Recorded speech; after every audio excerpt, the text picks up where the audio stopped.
సుమన్ టీవీలో మీ personal and business promotions కోసం కింది నెంబర్ కి కాంటాక్ట్ చేయండి. అందరికీ నమస్కారం.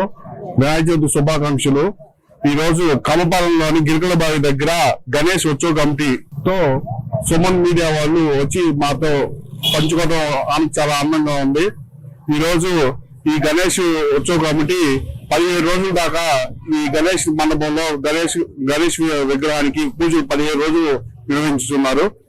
ఈ విగ్రహ కమిటీకి ఇక్కడున్న కమిటీ వాళ్ళు మన బొలినేని రామాంజనేయులు, మన బొలినేని రామకృష్ణ, బొలినేని రాంబాబు, అట్లాగే చెన్నాయుడు రాంబాబు మరియు ఓట్ల భార్గవ్, శ్రీనివాస్, బొలినేని రవి, ఇలా వీళ్ళందరూ కమిటీగా ఏర్పడి ఈ కార్యక్రమాన్ని విజయవంతం చేస్తున్నారు.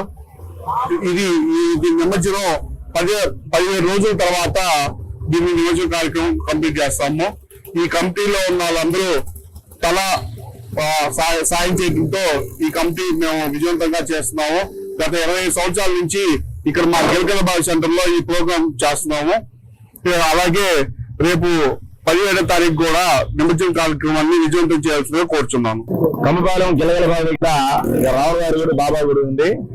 దాని పక్కనే గణపతి మందిరం దాదాపుగా 20 సంవత్సరాల నుంచి నిర్వహిస్తున్నారు. ఇది 20వ సంవత్సరం.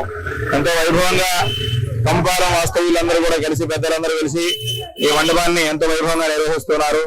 వారికి గణపతి ఆశీస్సులు లభిస్తూ ఉంటాయి. అలాగే ఎంతో మంది వచ్చి ఇక్కడ పూజ చేసుకున్న వాళ్ళందరూ కూడా సంతానం కావాలంటే సంతానం కలిగింది, పెళ్లిళ్ళు కావాలంటే పెళ్లిళ్ళు అయినాయి, ఎవరికి కావాలంటే అవన్నీ కూడా గణపతి ఇస్తూ ఉన్నాడు. వరసిద్ధి వినాయకుడు. ఎంతో వైభవంగా కార్యక్రమాలను కూడా ఈ కమిటీ సభ్యులు అందరూ కూడా గ్రామస్తులందరూ కలిసి ఎంతో వైభవంగా నిర్వహిస్తున్నారు. వారి గణపతి ఆశీస్సులు లభించాలని చెప్పి మనస్ఫూర్తిగా కోరుకున్నారు. జై గణేష్ మహారాజ్ కి జై.